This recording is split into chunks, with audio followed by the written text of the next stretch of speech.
All right, welcome back to the REI Closures podcast. We actually have a guest this time, Austin. Thanks for coming. Thanks for having me.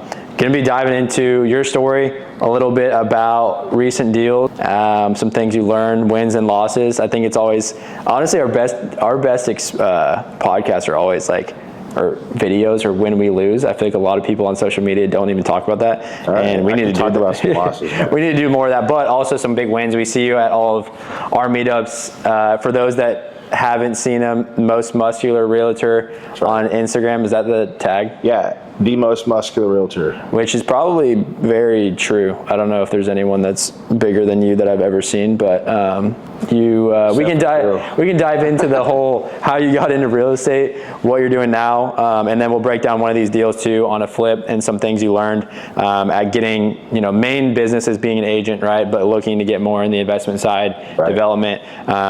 So I think for people that a lot of people are on the investment side that watch this, wholesale flippers. Some people are agents and always want to dive more into it. But I think it's super powerful to be an agent and an investor because you kind of get to see both sides. There's pros and cons of both. I've never been licensed, but sometimes I look at that and I'm like, it definitely is helpful. So I'm curious your thoughts too on being an agent, if you are glad you started that route, or how that looks versus maybe the route we took, for those that are kind of battling that, because I get that question a lot.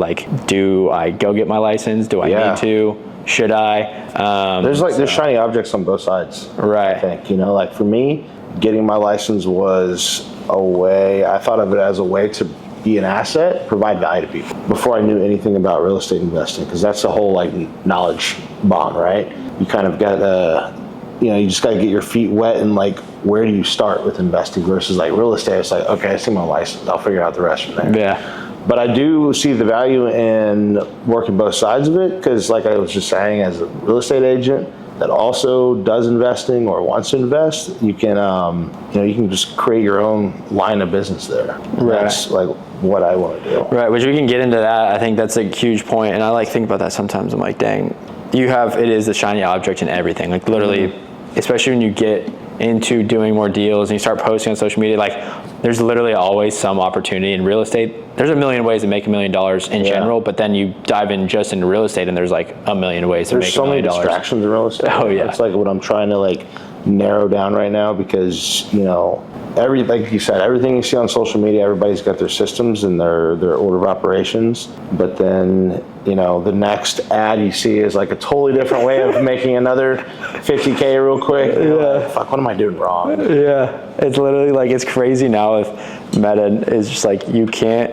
Remember when Instagram, this is just a side note, remember when you go on and it was literally just the people you follow? Now I try not to even consume Instagram really at all. We definitely post, and thanks to Femi and the guys behind the camera, but yeah, it's always ads now, which is funny. So it's learning marketing. Story's an ad. Yeah, learning marketing is huge though, with that being said, because they're everywhere. But to get back into it, so the value of it, I'm curious to dive in a little bit, but the quick 5-minute synopsis too, so how old are you right now? I'm 29. 29, okay. I know you went to Texas Tech, right? Texas Tech. So a little bit older than me. How did you go? Because you said you've been in real estate for almost 3 years? Yeah, 2.5, going on 3 years. It's pretty similar. I was full-time in real estate about 3 years ago, maybe a little less. But what were you doing before, and then how did you get into real estate now? To where I'm at now. So I was a firefighter before real estate, actually in Lubbock, Texas, before I moved out here to Dallas. And the way I got into I kind of got into real estate prior to that, or at least got my interest in it. Before I was a firefighter, working oil and gas right out of college. And I met a guy down there in Odessa that owns a bunch of doors in Pittsburgh. And he was kind of explaining that to me briefly, and then gave me some books, or recommended some books to me to read. And I drove a lot for what I was doing, and so I had nothing but time to listen to audiobooks and podcasts and whatnot. And so it sparked my interest there, especially when you start to learn that the wealthiest people in the world all own a lot of real estate. Yeah. And at that point, I was moving. To add some more detail, I was living in Midland, working oil and gas. I was moving to Lubbock during COVID time, and I had a house there in Midland, and I decided to lease it out, and it was cash flowing $400 a month. And so I just saw that as an easy way in. Okay, I'll rent this house out, move to Lubbock, and then eventually buy another house. And that's exactly what I did.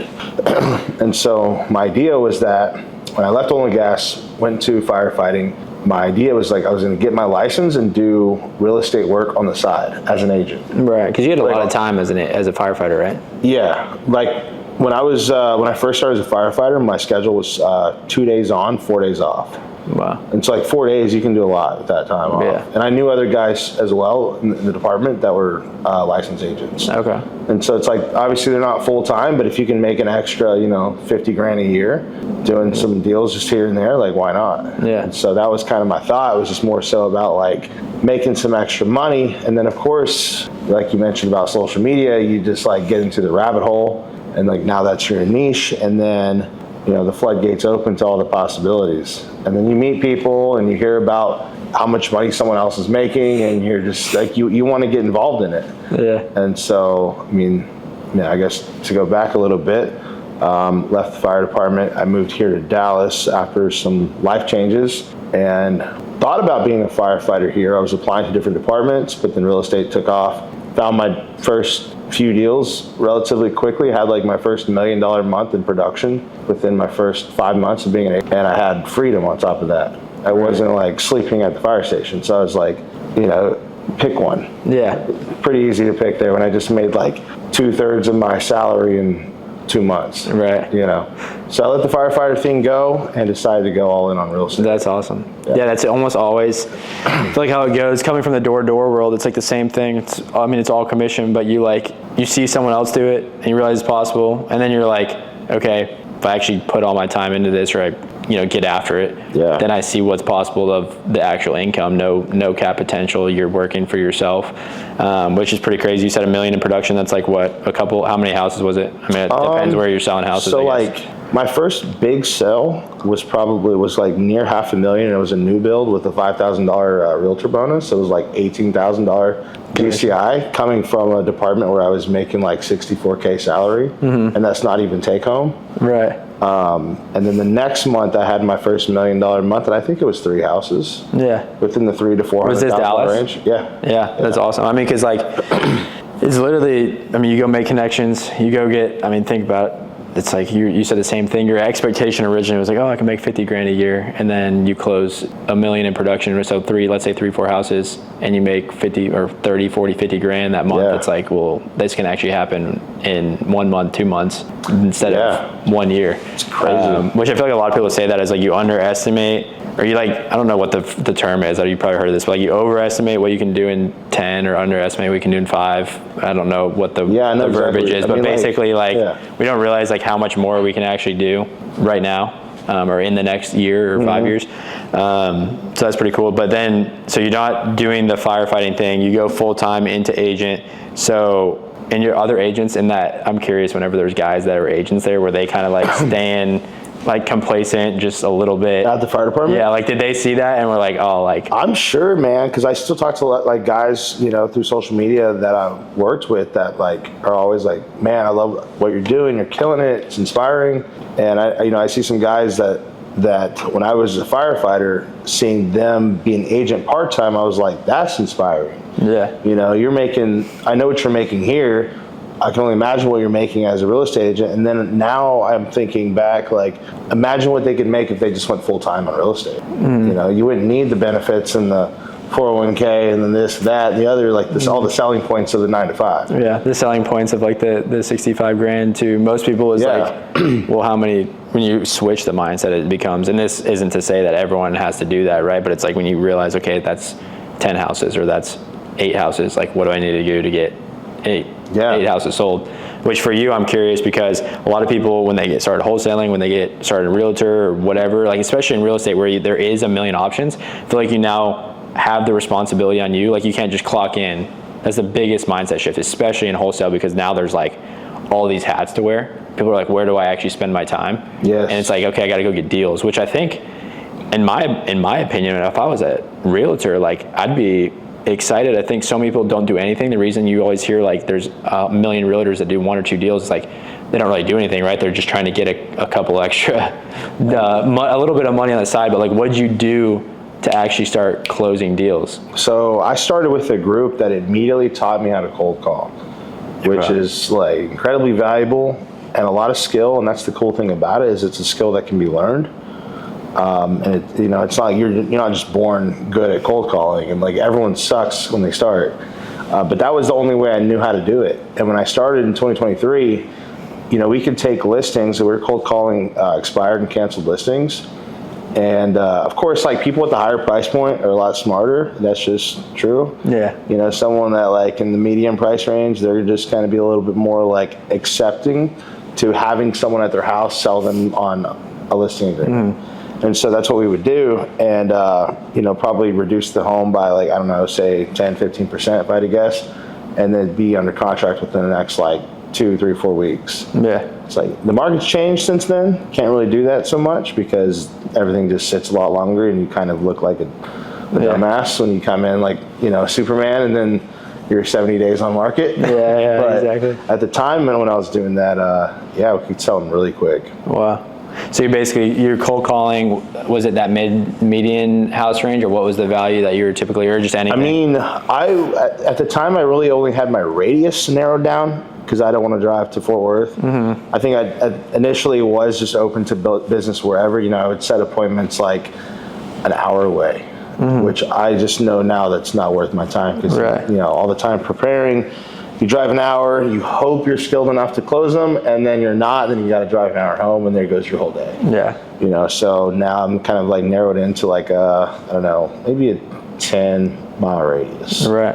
That's actually powerful because I'm like 10 seems small. It does. You think about it, but it's like when you're a realtor, that's so cool because like a 10-mile radius, really you could do some damage wholesaling, but at the same time, it's like I can't convince a lot of people to sell their house at 60% of the value, right? They got to have the stress. So that's where like marketing and sales, I think on the wholesale side, it's almost more powerful on the sales aspect as being able to close something, less of relationship versus like for you, it's so much relationship building where like I can imagine sometimes it's almost impossible to close someone on that first meeting because you're like, dude, I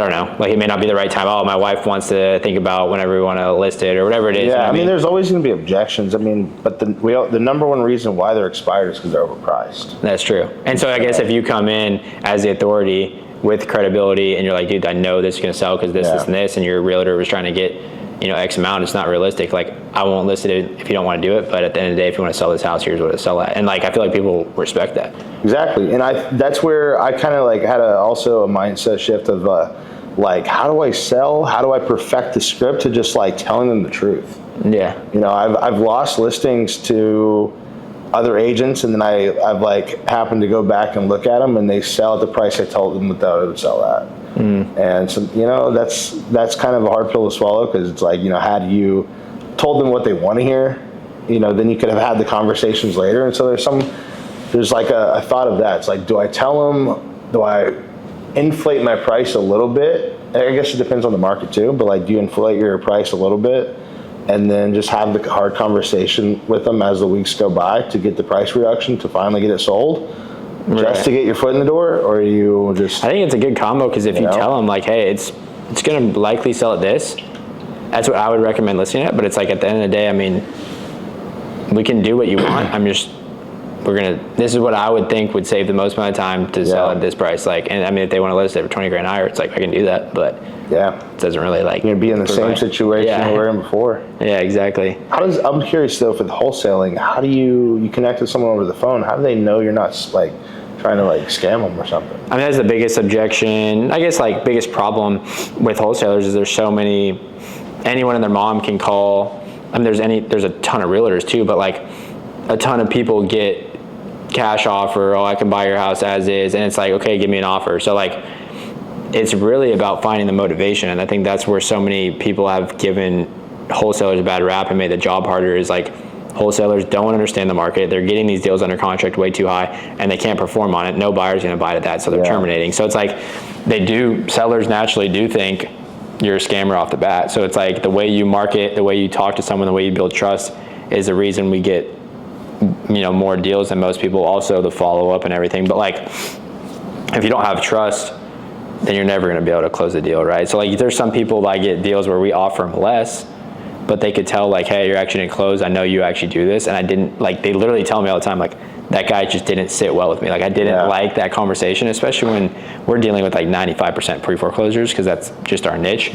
And like these people have their house on the line in a weird situation they've never dealt with before. So like usually it's just like, literally it's a trust thing. Like there's going to be some people called, they're getting knocked, everything. They've got mail like 2 weeks prior to you even calling them, I'm sure. Yeah, and so for us, we're putting up, like we make landing pages with our testimonies. We're showing them like all the people that we've helped. We're walking them through their options. So it's like that in that niche is so much more powerful, because the majority of people that are reaching out to them don't even know how it works, or they're just like, they're not educating them, and they don't sound like really just smart about it, right? So like you've got a whole website and everything to show for, whereas other guys are coming in, just all they've got is a contract. Yeah, which is how I did majority of my deals the first year, right? I even like recently, we didn't really put that together. It's just like an add-on, right? I can still close deals with people never going to my website, because they can tell by the way I talk to them of the third-party stories we're using. This person I helped that was in the same situation. So it's like being able to use third-party stories to sell, I think, is the biggest thing, because people usually don't want to hear, like, you telling someone something is just like they put their guard up and now they don't want to do anything. You know what I mean? Like, hey, you need to list your house at this.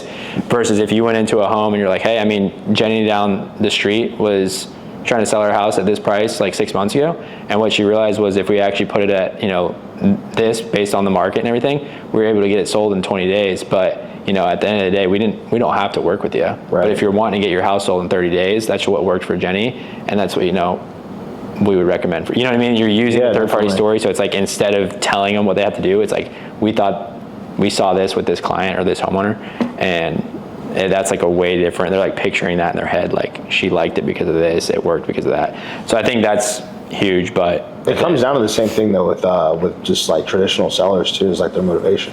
Yeah. Like if they're not if they're just testing the market, they're not motivated, you're gonna lose that every time. Right. I'll see. Yeah, if they actually have a need to sell, then like that's where you have to find that point out. That is hard, because do you run into that a lot? We're like, oh, let's just put it up for 500 and see what happens. Not typically. I feel like I have just a good way to just educate and advise people. And because at the end of the day, and I tell them, I said, I don't want to waste your time and I don't want to waste my time. I say, for me, it's going to cost, for you, obviously it costs you a sale of your home. For me, it's going to cost me marketing, expenses, and I can fluff some expenses there, but ultimately it still costs me money, right? And time. Because I used to pay someone to upload my listings. Now I just do that like, after hours. Right. When I'm sitting on the couch. And that would be $200 right out the door right there, just to have someone upload a listing. Yeah. And it's like that, plus photos, you could be in $400 or $500 right before you even hit the market. Yeah. I don't want to lose that if a house is going to sell. Like, especially every time when you don't know if they actually care about selling their house. Exactly. And they just like, you're fielding all those calls. That's really what kills more of the time, is like the suck of now every phone call that comes in, showings, like all these people are like, no, we're not. And for some people it's a painful process, because like say they've had their house in the market before it expired, and they had however many showings, and then of course the showings kind of fade out, and they had to get their house ready for every showing or whatever it may be. It's just like it's a thing that's kind of like looming in the back of your mind. Right. Yeah, that's cool. I want to dive one more thing, because I feel like we work with a lot of being on the investment side before we get into some of your deals and like what you're looking to do. But on the investment side, we kind of make fun of agents a lot, and not like we use agents that are good, like y'all, like you guys are valuable. But on the flip side, like when we list a flip, or we see so many agents, I think, that come in on like buyer agents that do nothing. Like they don't even work to try and save their sellers deals. Like they don't, like I'm like, it's like such mini or tiny issues that they're like not even fighting to save the deal. I'm like, dude, it's like a $3,000 issue, and they're like, oh, we're going to terminate. And I'm like, wait, what? I'm like, what is happening? I feel like we run into that so much on our flips and like everything. I'm like, what are you trying? Like you have your buyer, you have your commission on the line. I'm like, why are you not just figuring out the solution instead of just terminating? That's what they're using, or they are terminating instead of figuring out the solution. So I'm curious, like, two things. One, what are you doing differently? Like, are you doing a lot of listings? Are you doing buyer agent? And then how does it look like? I started heavily on listings because I was cold calling, but we're definitely in a buyer's market right now. So I've just kind of had to pivot and like work my sphere in referrals. And it's funny you say that, because I was just thinking this. I was having this conversation with some sellers the other day that I have under contract right now. I was like, these buyer agents don't sell. I was like, I swear they just love to take their client's hand around 50 homes. Yeah. And just, wait till they see what happens. Yeah. Like, and here I am. It's like after every showing, I'm calling the agent, the buyer's agent, and I'm giving them so much ammo to give to their client to sell it. Hey, it's like we'll give you seller concessions. I'm like, seller concessions, I'll give you 0.5% out of my own commission.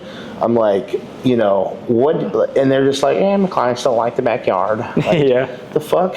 Yeah. You gotta, come on now. Like, it is so much of that, which I get. You're at like the mercy of like, okay, some wife like, I don't like the backsplash, which is like somewhat hard to control, but it's always just funny because it's when like deals are under contract or they like it or whatever, and then it's just like, then there was like a little like chip in the wall or like some garage thing that we need to fix. We're the good thing we're going to terminate. Dude, I've literally, like paid for. I was representing a seller and I had to buy, like the buyer, we're under contract with it. I was like, I will buy. They wanted the garage finish, and my seller was just kind of being a dick about it, to be honest. Mm-hmm. Just like I just had like taken bed on the drywall and like just not finished, like painted. Yeah. I was like, I will pay for the paint.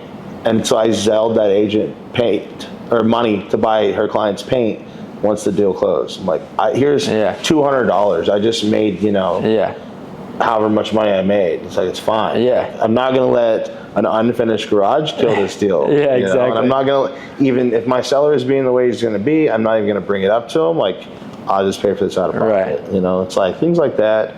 I don't know. I think it comes down to, I see a lot of people really like talking sweet on Instagram about what they do for their clients and this and that and the other, but it's like at the end of the day, you're still a salesperson, and even yes, you are working with buyers and you want them to have a comfortable experience and like have trust in you, but you're not going to get paid if you don't sell them anything. No one's life has changed without a sale, and I think that's what people hate. Or like they say they hate salespeople, but it's like no one, like people want to buy, they just have to be sold. And it's like when you flip that mindset of it, it's like no one's going to get their dream house in this case, or no one's going to be able to get the good deal or get the concession or get whatever if you don't make something happen. 100%. And I think about that with foreclosure, and a lot of people that watch this is like, I talked about this at the meetup that I spoke at randomly. I didn't even know I was going to be speaking at it, but I was talking about foreclosures, and so many people, all these people go and talk to foreclosures and provide their options and walk them through all these things, and what happens is they're basically just like never turning on the like real conversation that needs to happen and be like, hey, like you need to sell your house. And it's what I would recommend to my family and my friends. When I get to that point and they're stubborn, their heads in the sand, it's like, look, a lot of people aren't going to tell you this, but like you can continue to play this game. You can file bankruptcy, you can do loan mods, you can try and like kick the can down the road.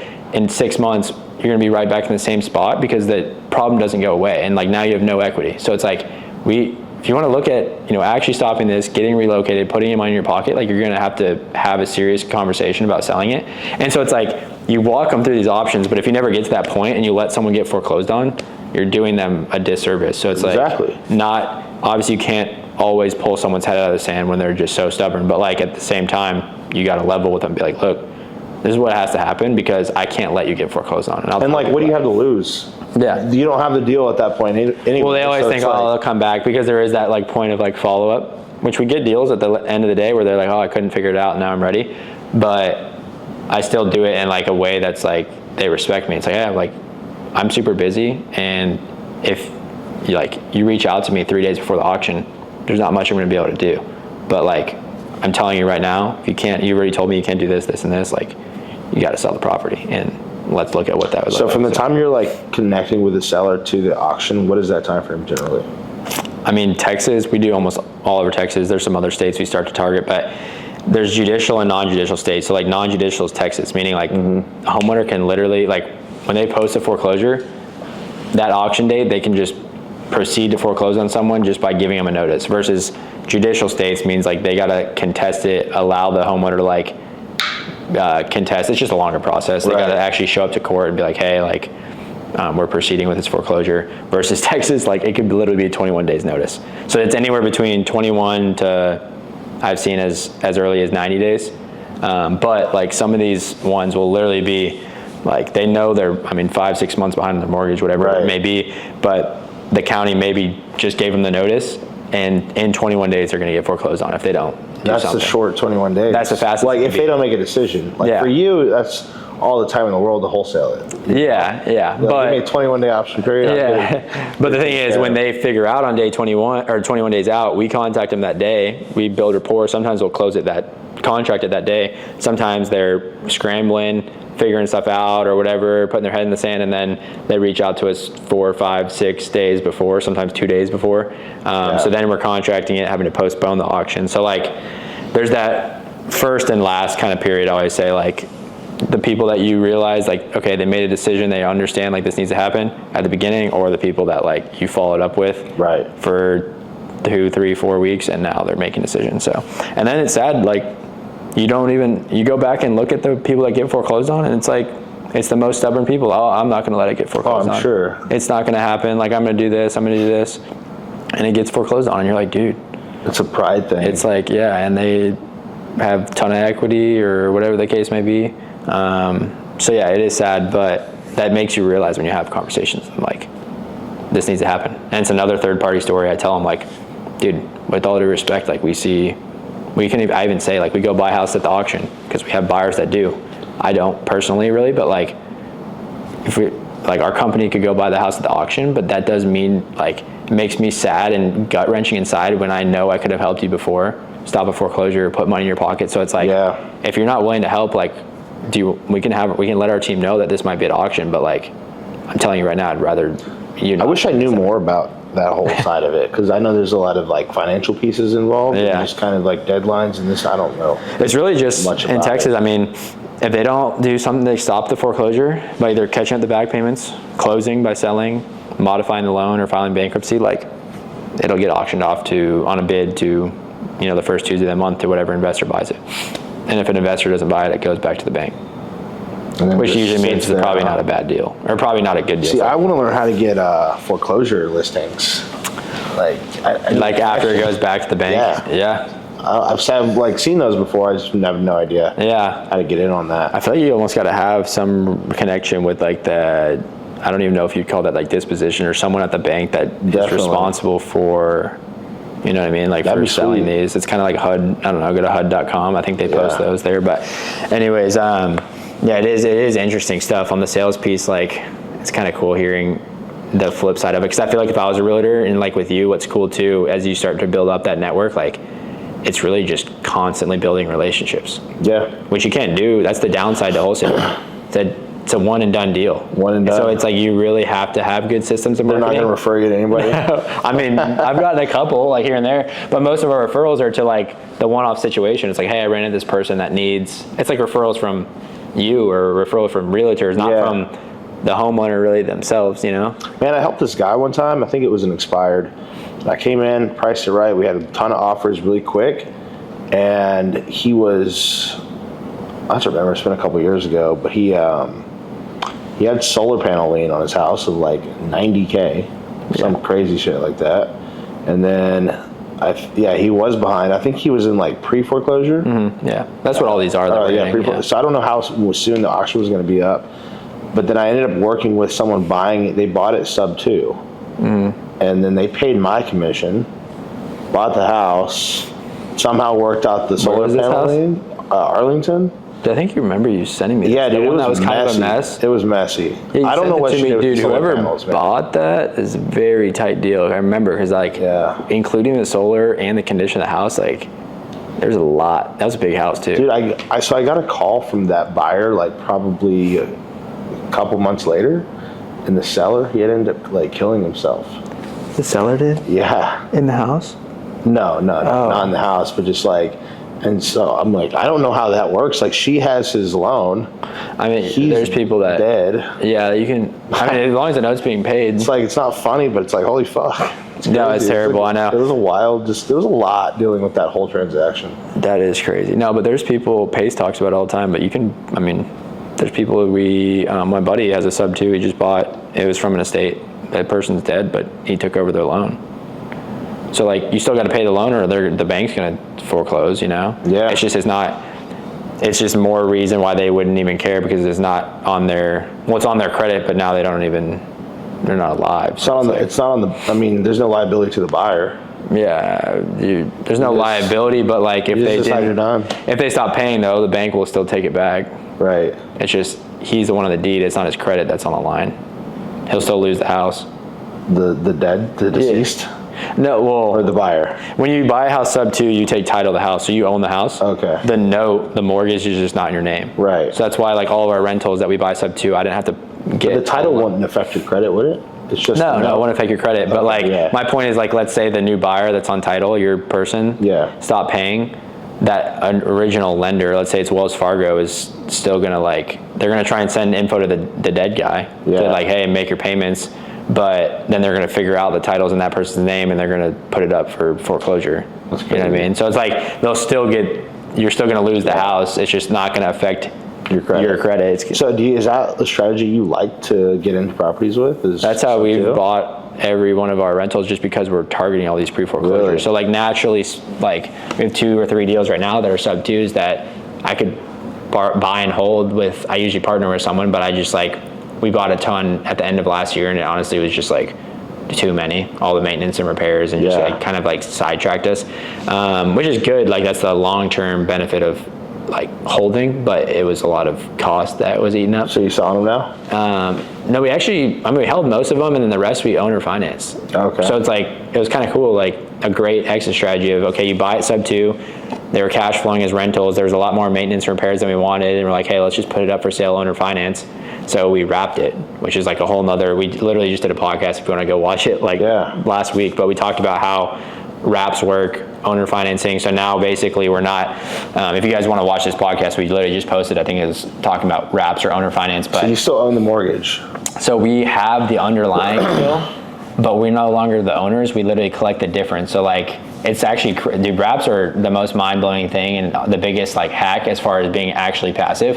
Obviously nothing at the end of the day is like completely passive, but once you do the deal, assuming the new buyer keeps paying, it's fully passive, because I'm not. But they're taking care of it. Yeah, because they're the owner. They're the owner. I'm just collecting the difference in the interest and the principal. Pay the debt. You still own the debt, right? Yeah, the original one. Yeah, but then if they didn't stop. If they stop paying, which has happened to me, then you foreclose on them. You take the house back, but then you can get another down payment and do it again. So it's like I want to learn that. Also, I want to, if you come across any sub 2 deals, keep me in mind. Yeah. I want to get another rental this year. Let's do it. I mean, we got a couple right now. We can show you. And then how do you determine the amount that you're, like, you know, you see some sub 2 deals are like $20K entry fee. How does that determine? Yeah, that's where it all, you got to ask, if you see a wholesaler talking about that, break down, what is this 20K? So like, for right now, we have one available in Arlington. It actually came from our escrow officer, because like Nicole from the title company, but she was just like, a buyer fell through last minute. She's like, hey, this person was trying to buy this sub 2 or whatever it was, and they just ghosted her. So they reached out to us, and the lady's $6,000 behind on her mortgage, and she needs to sell it ASAP. And like the balance of the whole loan is like 240, right? 242, but the ARV is only like 285, and it needs like 10 to 15 at work. So it's like not a ton of equity, but it's a 4% interest rate, cash flows a little bit as a long-term rental, and it's in Arlington. So it's like, we'll pay her $6,000, and then there's a little bit of closing costs, right? People don't usually count that in the entry fee. They just say like 20K plus closing costs. So we have 6 to catch up her loan, a $10,000 assignment fee. So we're 16,000 plus closing costs, and then there's probably 10 or 15 repairs. So like, to a buyer, they can come in with 16 plus closing costs and buy this house at a 4% interest rate. Yeah, that's a steal. It's a steal, but it's also like, okay, I got to put, I mean, it's better than what you could ever get on the market, right? Because you're taking over a 4% interest rate, but then you got to go, you know, you might be 30 all in after repairs, and now you're, okay, 30 in, technically you bought a $290,000 house for $270 at a 4% interest rate, you know? So that's kind of like what you got to weigh, but when you're asking, when you see 20,000, that either means cash to seller, assignment, maybe an agent commission, maybe back payments, all of the above. All of it. So basically, what is the breakdown? Because you want to know, really, your purchase price is what is your down payment plus the balance of the loan you're taking over, if that makes sense. You don't want to like get into a deal where you're putting $50,000 down and the balance is $250, so you're technically buying it at $300. Yeah, it's true. But then like the value of the house is like $280. Right. And you're like, okay, unless it cash flows a ton, or I'm really willing to like maybe live here or hold it for a while, you know. So that's how that works. But typically with pre-foreclosures, ours are always the back payments, any cash to seller, and then our assignment fee if you're wholesaling it. But if I'm not wholesaling it, then it's just the back payments and cash, whatever cash. So you have to pay the back payments. Yeah, you gotta make the loan current That to stop that's what you need to stop the foreclosure. That's true. Right. Interesting. And those are the deals when we have to do it because, like, if they can't get a cash offer that would cover it. It's usually the people that bought it in the last 5, 6, 7, 8 years that don't have as much equity. And hey, you're not getting any offers, and you won't get any offers that are going to cover this, but I'll catch up your back payments, stop your foreclosure, and I'll take it over. And so it's like a huge win-win because they're like, yeah, I mean, what else can I do? Yeah, that's it. Yeah. So it's almost like it's just a no-brainer. But yeah, anyway, so that we can dive into that. I want to definitely watch that. But I do want to go down to this next deal. We're doing a lot more flips. I think a lot of people that watch this try and like, oh, I want to wholesale so I can then get into flips and then I can buy rentals. And like, that's kind of always the path I see. But when you're not direct to seller, you're not in the business that we're in, I think a lot of people like don't realize all what goes into a flip. The holding costs, the agent commissions, the contractors that can go bad, the market that can sit longer. The time if you need permits. Oh yeah, the time. Yeah. So like you just did, we have a couple flips going. I know you just got one that you kind of like were finishing up and ended up probably having some wins and losses. So I don't have to dive into the whole details, but like, was this your first flip? And then what did you learn along the way? How'd you find the deal?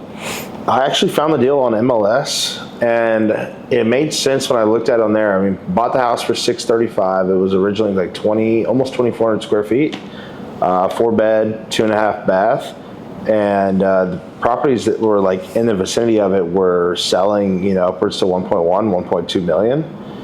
And I mean, there's still like comps in the exact direct neighborhood that are selling at that, and so, but the majority of them were across a main road. Which like, I know now that makes a huge difference. At the time you think like, oh, it's like less than half a mile away, not a big deal. But it can make or break everything, which is like, especially in Dallas. Like smaller cities, probably not so much because, it's a more even playing field. But when you go from like, in Dallas, when you've got like, some $2 million house over here to like $500,000 house over here, that are a stone's throw away, makes every bit. And the school district may be different, and just like a major road, like you go down, I think about Walnut Hill or Preston or wherever, like I can't remember where this was, but like there's so many different neighborhoods where you go literally right across the street, you're like, dang, this is so pretty, and like all these houses are very like clean, nice, and you could literally drive across the road and you're like, it's gonna get there and it's not bad, but like imagine a family coming in to try and buy a $1 or $2 million house, like that's a little bit different than this, you know what I mean? So that's like, you really, like I always tell people running comps, major roads, like half a mile is generally good, but like you can't really cross major roads or rivers or like creeks, like that are different neighborhoods. Exactly. I'll see stuff that's literally this close on a map, like literally a stone's throw away, but like these ones are a new development built in 2020 and these ones are 1994. And it's like, well, you could look at that comp just on numbers, but then when you look at it, you're like, well, this is literally built 20 years newer. Yeah. I can't even, there's no comparison there. And then Dallas is crazy like that too. So like, I mean, obviously you've seen some like really high end flips that are houses that are 70 years old. Yeah. that sell for $1 million. And so, no, but going back to the flip though, so kind of like projected that it was, $635 purchase price, 1.1 on the conservative side for the ARV, thinking that, we could put like, we got a $700,000 loan. So you're only estimating, I think this was probably mistake number one, right? Yeah, so like I didn't know how to fully underwrite it. I mean, I could underwrite it on like napkin math, but I, trusted someone I was with to do the, to carry us there. And I learned real quick, like getting into it, that these costs start to add up really fast. And I don't know, maybe there's some guys that have better crews. Everyone's got better crews, right? That say they can do it at this price and that price, but it's like, for someone that's inexperienced like I am and was, I'm just like, you've got to rely on just like your gut, which isn't that strong. Or someone else. And it's like, so you have a $75,000 budget for a house that you're adding a bed and a bath to, right? Yeah, and like we were considering that, like, okay, we have a $75,000 budget, we may, both come out like another $20K out of pocket, Okay. which was like pretty reasonable, or pretty like comfortable, I should say. But it went way over beyond that. And not to mention too, like this deal, like it was right around Christmas of 2024, whenever we were like trying to underwrite it. And so the hard money lenders were just giving us the runaround that it was like really close to the holiday. Sorry for the delay, blah, blah, blah. And I'm like, dude, this thing is supposed to close in like a week. We don't have time for this. So I called a buddy once it like basically fell through. He connected me with the guy that ended up funding it. And, he's local. He drove the property, funded it. And I didn't know this at the time, but he got us in on a Dutch loan, which charges interest since day one, starting at day one. Mm-hmm. So we're paying 1% of our total loan amount every month. That was our from day one, yeah. So essentially we're losing $7,000 of profit every month. That you're holding it. Yeah, I mean, you don't even have to be in it that long, and you're already like, like 30, 6 months, 40, 50K short. You're like, fuck. Yeah, exactly. And so that's you're also paying for the project and paying your $7,000 a month. Like, it starts to get a little painful really fast. No, that is brutal. Yeah, Dutch. So a lot of people don't, I think, talk about that. That's where I think like private money and raising capital is so big if you have the connections and a good deal, right? Yeah. Hopefully that's where it's like, I want someone to also, that's a lender, to be like, hey, this is a good deal, I want a loan on this. But being able to, whether it's points up front or being able to pay on the back end or build that relationship, like non-Dutch would be like, okay, I'm not going to pay interest until I'm starting borrowing this money for the rehab or whatever. Yeah, you only pay on your draws, which like makes sense. And I was actually told by a hard money lender recently that lenders are told to write Dutch loans unless, well, at least from his experience, unless like the investor is more experienced. Right, which Dutch is probably pretty standard, especially for what ate you up is that it's a high purchase price and you underestimate on the rehab, right? Like for a $300,000, we pay probably Dutch most of the time, right? But it's like when I buy a house for $200,000 and I have a $30,000 rehab, like my Dutch loan of $1,500 a month or whatever it is like, it's pretty fair. It's not, and I know it's going to sell in 4 or 5 months. Like I'm factoring that in on the buy. Like, okay, I'm going to have $6,000 in holding costs. Yeah, that's nice. So, to be able to, I had no idea. I'm like, that wasn't even a part of my math. Yeah, like completely left it out. Yeah, exactly. I just didn't know. So, I mean, I learned that real quick right there too. It's just like, obviously you make money on the buy, and then everything needs to be like structured down to the T. And then I sat with a mentor one time for lunch, and he was telling me, and this guy's an agent out in California that does like, $1 million plus GCI. And he was asking me, like for him, it would make sense because it's like, how much money would I make in the amount of time it would take me to make it? Versus like, I mean, this is a guy that, it's probably worth $1,000 an hour. Yeah. Because he makes so much money. It's like, but when you're not at that level, you're kind of just, your perspective is a little bit different until you're told that. And then you realize you're like, I could have just like maybe wholesaled this property and made a quick 5, 10K. Or done 2 listings at that. Yeah. And then that was the other thing, is that like it ate up so much of my time that like by the end of it, the market had shifted. And that, look, to add to some detail there, is like the market had shifted in the 6 months that we were in it, 5, 6 months, that we just like could not get people in the door to even look at it by the time we listed it. Which was, I even cut $200,000 off the listing price to just to see what would happen. Yeah. Nothing. That's crazy. Nobody was walking the door. Yeah, which I think, I'm glad we're talking about this. I appreciate you opening up about it too, because I feel like a lot of people don't talk about the wins and losses. We've lost money on a flip too, not like at that price point, but it was just literally like too small of a town. Market shifted like crazy. We listed it during the winter. We ended up losing like $3,000 on the deal. It wasn't like the end of the world. We literally were like banking for like, okay, if this is worst case scenario, we'll like break even. Yeah. Which is kind of like how you have to go about it. But it was more just like time waste, right? So I think, one, the holding costs people don't think about. Yeah. The biggest thing though, what your mentor was saying, and everyone should look at this, you look at Dan Martell or Buy Back Your Time. Worth? Yeah, how much is your time worth? And it's like, if you go read Buy Back Your Time is a huge book. Dan Martell wrote it, and I loved reading that last year. I've reread it like twice. Put that in I sent that to my mom to buy for my fiance. Really? But so I could read it too. Yeah, so, it's good. It's good. But he like one of the first things he breaks down is like, he has like 4 quadrants of how you buy back your time through like delegating and coding and whatever else it is, right? But like the biggest thing is figuring out what are you worth per hour. And it's like, if I'm worth $50 an hour, $100 an hour, $1,000 an hour, why am I doing any task that's less? Less it's than hard, dude. Yeah. It's like one of the hardest things to do is to eliminate any distractions or anything that's like worth less than your dollar per hour, value. And because it costs you money, right? Yeah. Like anything that's, $20 an hour, $50 an hour, like you don't just like, hey, can you do me a favor? Yeah. Like, you have to pay them for that. Yeah. And then you also have to like be, disciplined enough to put, like, while you're not out cutting your grass, do the things that are making money. Yeah. Exactly. You're inside, not just watching, the game on TV tonight. You're working. Yeah, exactly. And so that's like probably the hardest part of that whole delegation piece. Right.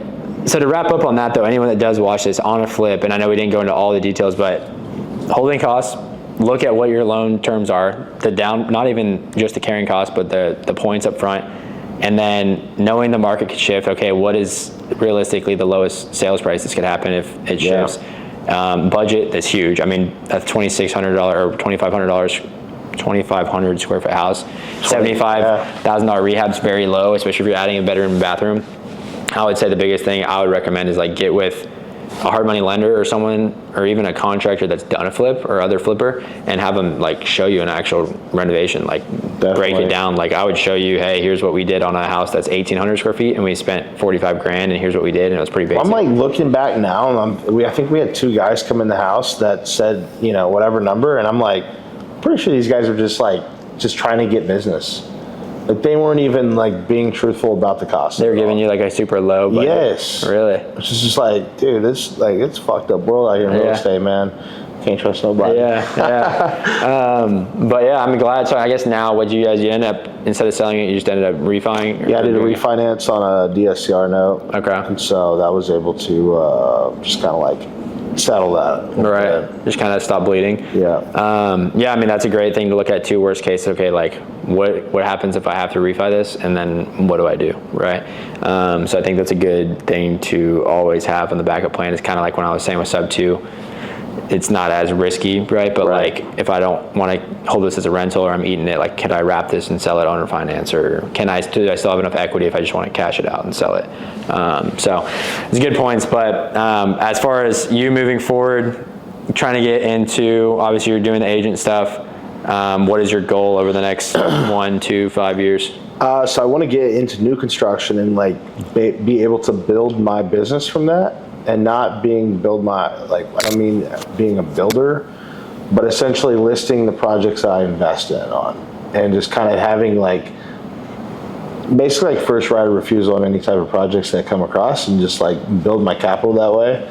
And I mean, I personally as an agent, that'll give me a lot of confidence in just like a sole direction, because there's so many, like we were talking about earlier, there's so many shiny objects and like ways to make money, and so it's so easy to get distracted trying to just like dabble here and dabble there. It's like I just want to like create a concrete direction moving forward in that. And you can't rely, I've had a lot of business in the past probably 6 months with like my sphere and referrals, but you can't rely on that. You can't scale that.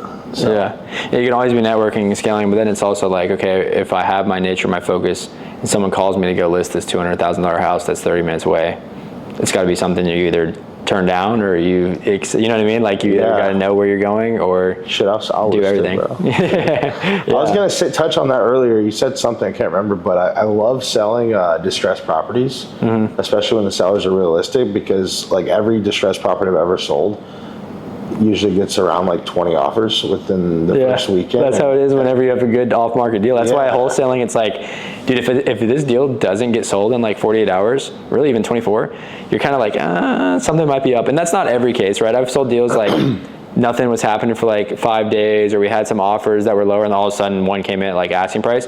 But generally speaking, if you don't have offers in like the first day, like it's probably not a good deal. It's true. And so like usually you're going to have the ones that are hot, like you're going to have 20 offers. It's very true. Yeah. And there's like, I wish I could explain that to every seller too, but it's just, Yeah. They got to find out. Yeah, it is crazy.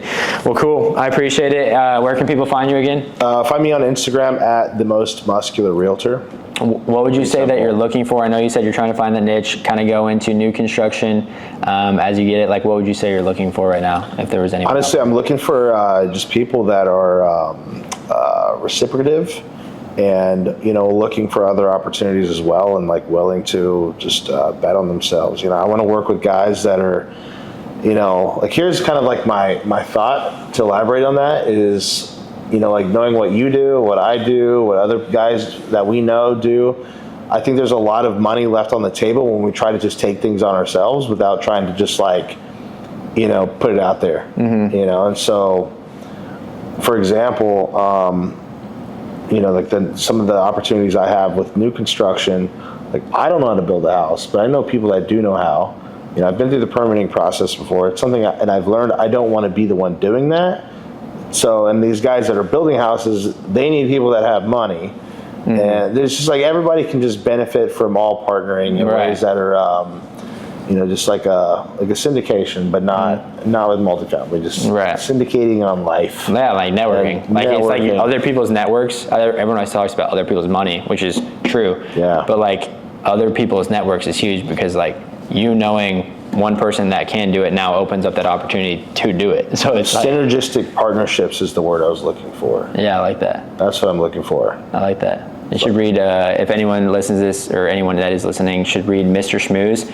It's like one of my favorite books. It's like the easiest 2-hour read. I'd actually do it on Audible. It's literally like one long drive and it was done. And it's basically talking about that, like planting yourself, how much networking, relationship building, and the way you like interact with other people. Probably huge for a realtor, but that was like one of the first books I read whenever someone was, you were asking, I would drive and read these real estate books. That was one of the first things. It's not even real estate, but Rich Dad Poor Dad was the first one. That was the first one. It's like a good entry book. Yeah. But I think of Think and Grow Rich. That's one that really sparks my interest, because he talks about Henry Ford and him, kind of like inventing the car essentially and building out like the assembly line to like mass produce automobiles, but he didn't know how to do it. So he just connected with people that did know how to do what he wanted to do, and his name just carried behind it. So that's what I think about. Yeah, it is crazy. Well, I appreciate it. Most Muscular Realtor. By the next time you see me, I'm going to be 5'7", 250. So, all right, I appreciate it. Yeah.